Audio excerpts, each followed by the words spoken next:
what got me into reading? Video games.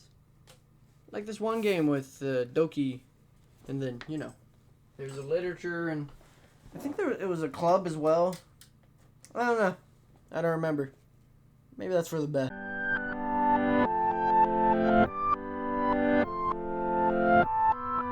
Hello everyone, my name is Dunsey Boy, and welcome to the final episode of Five Nights at Freddy's Fazbear Frights number 6, Blackbird. Today we are reading the final page of the final story of the 3 stories of this book, titled Hide and Seek, made by the fantastical Kelly Para.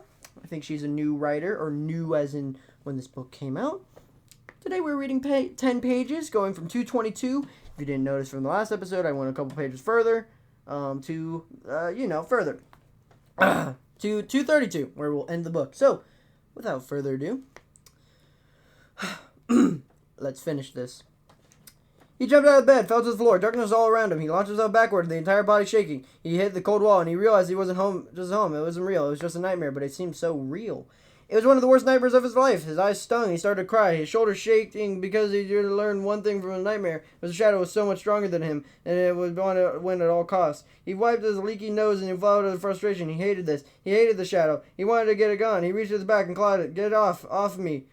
He scratched, he scraped, leave me alone. He tore his shirt and dug into his skin and he could tear his shadow away. He clawed and slashed with his own hand, digging into his skin. I want you gone. He felt the burn of scratches, his drips of blood. Just leave me alone, he screamed, and cried some more, hurling to the ball of the floor. But he knew the shadow was still there, that it wouldn't leave. He would sense it as if it were a part of him now. Dude, Tobes, what's up with you lately? Connor asked when Toby walked into the kitchen. Connor stood at the kitchen counter, eating 2 breakfast sandwiches. He looked at Toby with wide eyes as seeing him all the way he'd never seen him before. Are you still sick? Maybe we should get Dad to take you to a doctor or something. Just leave me alone, Connor. There's no way Connor could handle what is really wrong with him. Tobes, I'm serious. You need help. I can call someone if there's something wrong with you. You walk around all freaking zombie. You're barely eating, and what you're not whining self is weird. You're really weird, so it makes you weirder than usual. Shut up. Toby made a face and shook his head. Don't act like you care. Connor beat his chest with a sandwich. What? What do you mean? I care. Whatever. You only care for yourself and how you think you're the best at everything. That's not true. And just because I'm good at stuff, a lot of stuff, it's not you have to get bent about.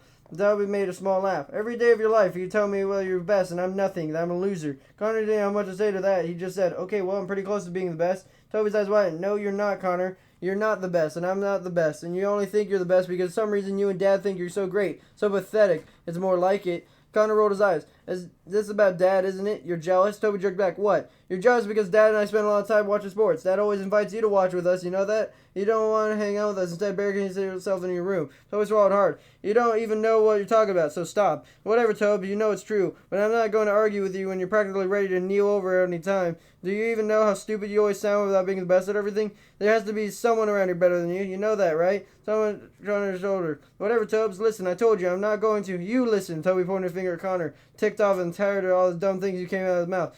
Just so you know, there's a new game of Freddy's. I was playing it right now, and I'm winning. Yeah, it was half-truth. Toby was still playing his hide-and-seek game with a shadow. He was just taking the game home with him. He was pretty sure the rabbit was definitely winning, though, but Connor didn't have to know that. Connor tossed a sandwich on the plate and crossed his arms. Oh, the truth finally comes out. There's a new game of Freddy's, and you didn't want to tell me so that you could try to beat me at something. Newsflash, little brother. Doesn't count until I've played it, and once I do, I'll beat it and take my rightful spot at the top. Toby smiled as his idea dawned on him. Sure. Connor smiled on his frown. Sure what? Sure you'll beat me. Toby walked out of the kitchen and down the hallway. Of course I will, little brother. Connor followed him. He always had to get a last word. That's the reality. Toby walked to the bathroom, and he turned toward his brother, crossed his arms. Connor stood outside the door. So what's the game called? Hide and seek. Perfect. Sounds like a kid's game, so it'll be easy. I'll go there after work tonight and snag the top spot. Not a problem. No, you won't, Toby told him. Connor stared at Toby. Why not? Toby nodded toward the mirrors, finally wanting his brother to see the truth. He wanted to see the awful shadow that couldn't leave him alone. Toby had been the ultimate player being hunted by the shadow, and he wanted Connor to finally know. He looked at Connor, because I'm still playing, and I'm going to win if that's the last thing I do. He pointed his finger at Connor. I'm going to beat you, Connor. And that's the way you see it. I'll be the winner. You'll be a freaking loser. I'm going to be the best day of my life. You hear me? The best day of my life. Connor didn't look at the mirror. He just stared at Toby with wide eyes. I see. Then he simply shook his head and raised his hands as if surrendering. You know what, Tobes? Fine. Go ahead. Beat me. I want you to. Toby mouth up, dropped open. What? I gave up being the best. It's getting old. Fighting with you all the time. I mean, dude, have you looked at yourself lately? I really looked at yourself in the mirror. You look sick and exhausted. If you're still fighting with me, like it's all that matters in the world instead of your health, this whole competition thing has gotten way out of hand, and it's time to stop. So if it takes you winning and me losing, then I'm done. Toby wanted to know what to say. Anyways, gotta get to work. If you need to stay home, do it. Tell Dad that you're just really sick. I need some rest, little brother. Connor looked away. Toby watched Connor walk down the hallway and disappeared, then heard the front door shut. Connor didn't care to be the best anymore. After all his games, all the competitions, all the fighting for years, and he had practically conceded to Toby in a daze, Toby turned toward the bathroom mirror. Toby stared at himself in the mirror. Really started to see himself. The skin was paler than he ever seen it. His cheeks were sunken in. His eyes looked like dark pits in his face. He finally moved his gaze to the shadow. Clawing and scratching his skin must have really ticked it off. It was now grown in size, but his eyes stared at him with chilling glare. Then something moved within his face. It was when he noticed the shadow had formed a mouth. A row of spiking teeth flashed into a smile. Toby's eyes widened in shock, and he heard the pant and the short breaths. The shadow radiated fear and anger, and just like a dream, shadow loomed behind him, a predator waiting to strike. Toby felt the surge to cower in a ball on the floor. His shadow was too powerful, too strong, and Toby knew it was too tired and too weak to fight it anymore. Why are you doing this to me? He yelled in the mirror. I just want this done. Over. Exhausted, Toby leaned his elbows to the bathroom counter. Placing his face in his hands, silent tears streamed down his cheeks. He finally accepted he was never going to be rid of the shadow. It was going to stay attached to him forever. He tried everything he could think of to get it off. Nothing seemed to hurt the darkness. The more he tried, the bigger and stronger, the more horrifying it became. The worse made him feel. Maybe the shadow had attached him so easily because he'd been in a bad place emotionally. He'd been wrapped up in some crazy competition with his brother all these years. Nothing anyone did made him a loser. It had been his own sense of competition and messed up beliefs. True, jealousy in Connor and Dad's relationship made him think about himself like an outcast. Like he didn't belong, even in his own home. But if he was being honest, he was the one who had to slowly separate himself further and further from his dad and brother because he wanted to win. All these years, he wanted to be the winner just like Connor, but not none of that seemed to matter compared to the torture he endured in the shadow of the past few days. He raised his gaze to the shadow and took cue of his brother. Okay, he said, you win. You beat me. I give up. Whatever, I don't care anymore. At this moment, Toby blinked as he felt the heaviness in his back lighten. Surprised, he slowly stood up straight in the mirror. The shadow was still there, but it had gone back to the size of first seen it in his bedroom. His eyes and mouth had disappeared into the darkness, and all he felt was a little trickle in the middle of his back once again. With that realization, something clicked inside him. A veil had lifted. He saw everything, sudden clarity. Just like Toby, the shadow only wanted to win. Toby walked out of the bathroom to change. His son felt rained. He heard the screen and read Tabitha's name before answering. Hello? Hey, how are you? Do you need any more saving yet? He asked. Nope. Meet me before school behind the bleachers. I have some more ideas to run about the shadow. No, I'm not going to school today. Why? What's happened? Toby rolled his face. Look, I'm really ready to end this once and for all. It's time. What do you mean, Toby? Just don't worry about it. I know what I have to do. What? What do you have to do? Does it involve Reiki healing? Because that's the top of my list. What? Toby shook his head. No, gotta go. Tab, if I forget to tell you, you're a good friend. I'll see you tomorrow. Wait. Toby clicked the call. Then he turned off his phone. It was time to go back to Freddy Fazbear's Pizza and games. It was to finish hide and seek. Toby walked into Freddy Fazbear's Pizza and games with a cool determination. A deadly calm had come over him. He finally knew what he had to do to finish this. It had come to him suddenly. Then he cheated hide and seek, and the shadow rabbit followed him home. How the technician said the game was still in play. It couldn't reboot because Toby had to finish the game. The darkness wanted to concede because Toby was cheated. It was all clear to him now. He had been so fixated on the fact that the shadow was on him that he didn't focus on the end game. It wasn't like the Ultimate Battle Warrior where you beat each other senseless. This is a strategy game. The toughest one he had ever played in his life. He walked to the restaurant. There were only a few little kids playing in the play area arcade since it was a school day. He walked through the arcade, and of course Reggie was there. Toby realized Reggie was always there, and he wondered if the kid had a home. This time Reggie just stared at Toby as if he couldn't take his eyes off the shadow. Guess you never got rid of the shadow, Reggie said. At least it's small again. Dude, last time I saw you was massive. I have a complete the hide and seek game. Reggie blinked. I thought it was broken. It's in play, and I'm gonna finish it.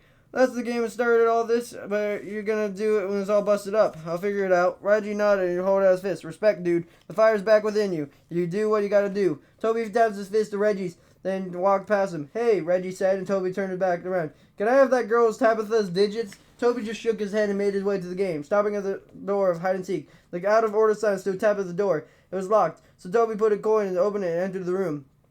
There were fresh white patches on the wall where Toby had busted through the holes. All the broken pieces were gone on the floor. A small barricade was completely torn down. There was no new cutouts in the wall. The pigs were still bare. Taking a breath, Toby went to the control box and turned on the power. Instrumental music blared through the speakers. After he completely booted up, Toby saw his name still play.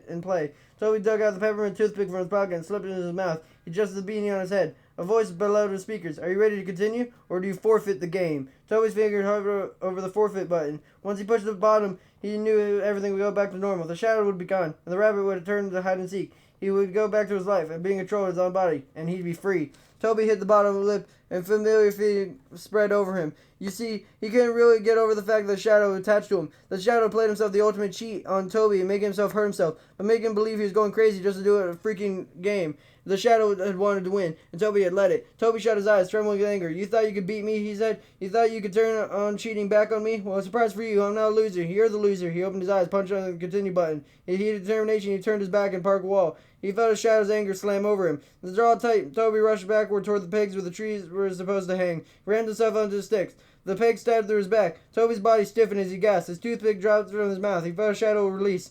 His dark energy faded away from him as it ever existed. I won, he whispered as blood dripped from his mouth. He smiled right before his eyes gently closed. Instrumental music restarted through the speakers. Welcome to Hide and Speak. Enter your name and try to find Bonnie. And let's begin. Wow. That was sad. Not as sad as like a lot of the other stories we read, but for a Fazbear Fright story, that was pretty sad. But yeah, I guess he just crucified himself, and well, that was the end of it. But yeah, all in all, Fazbear Fright's Blackbird was very emotional. Like, this had to be one of the more emotional ones. With the bird that literally tented on your emotions, to the kid who literally could not win a game because of him being, like, emotionally unstable, to people feeling few emotions about Jake and all that, and his dad and stuff. This book was honestly just really emotional. But yeah, that's the end of it. I hope you guys have a super fantastic, wonderful day. Oh, wait, right. Actually, before we go, I get to show you guys the next book we're reading. Because that's something in my power that I can do.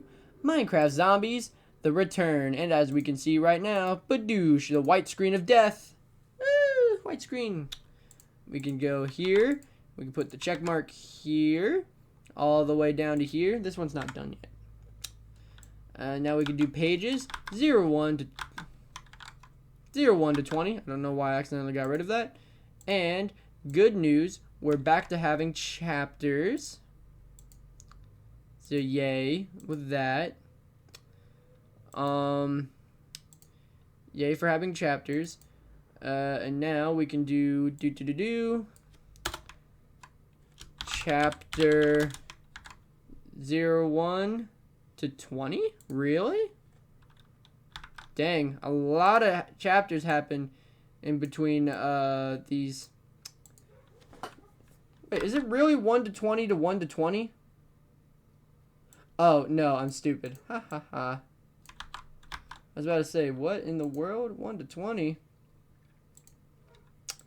No, it's not chapter 1 to chapter 20. It's chapter 1 to chapter 3. So, without anything else, hope you guys have a super fantastic, wonderful day. Be light, be efficient, and next time we'll be reading Zombies Return. After the full book, of course. So, super fantastic, wonderful day, and I'll see you guys next time.